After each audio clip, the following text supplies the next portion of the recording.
Hello, গতকাল তো ছিল বোনের অ্যানুয়াল ডান্স প্রোগ্রাম, তাই জন্য এসেছিলাম মাসির বাড়িতে। তো আজকে সকালটা শুরু হয়েছিল মাসির বাড়িতেই।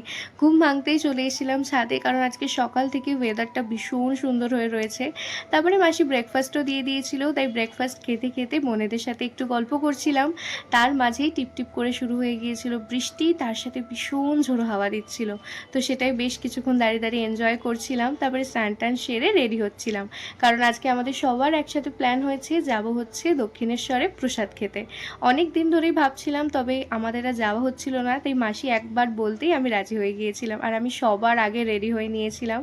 আর এতটাই গরম ছিল যে চুলটাকে আর খোলা রাখেনি, উঠিয়ে নিয়েছিলাম। আজকে আমাদের অনেক জনে যাওয়ার প্ল্যান হয়েছে, মোট ওই 11 জন মতো। টোটো আগে থেকেই বলা ছিল, তাই আর সেরকম অপেক্ষা করতে হয়নি, টোটো আসতেই উঠে পড়েছিলাম। আর ওয়েদারটা না আজকে বারবার ধরে কেমন যেন করছে, একবার বৃষ্টি হচ্ছে, একবার আবার রোদ উঠছে, একবার মেঘলা হচ্ছে, এই হচ্ছিল। আজকে আমি বহু দিন পরে যাচ্ছি হচ্ছে দক্ষিণেশ্বরে। তবে আজকে আমাদের পুজো দেওয়ার কোনো প্ল্যান নেই, তাই ওই বেলার দিক করেই বেরিয়েছিলাম। শুধু আজকে মাকে একটু দর্শন করব। তবে আজকে আমি বহু দিন পর দক্ষিণেশ্বর আসছি, প্রায় 2 বছর। মাঝে মাঝে ভাবি আসবো আসবো, কিন্তু ওই যে মা না ডাকলে আসা হয় না। যাই হোক, আজকে তাও যাচ্ছি।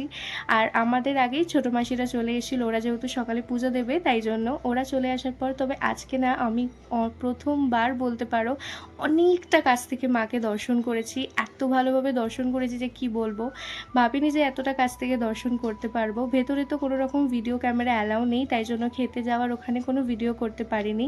তবে ভীষণ সুন্দর প্রসাদ খেয়েছি সবাই মিলে। বেরোনোর পরে ইচ্ছা ছিল আরেকটু সময় কাটাবো, তবে বৃষ্টিটা সাথ দেয়নি।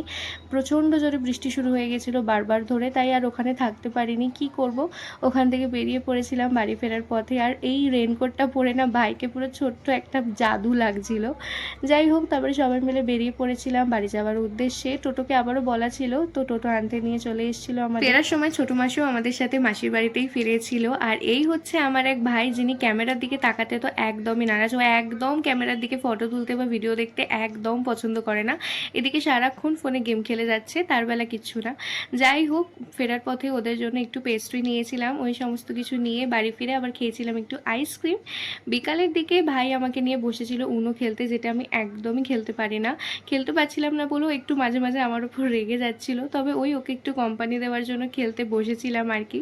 যাই হোক, তো খেলতে খেলতে আবার এদিকে একটু খাচ্ছিলাম হচ্ছে চিড়ে ভাজা। তো দ্যাটস ইট ফর টুডে, আজকের মতো টাটা।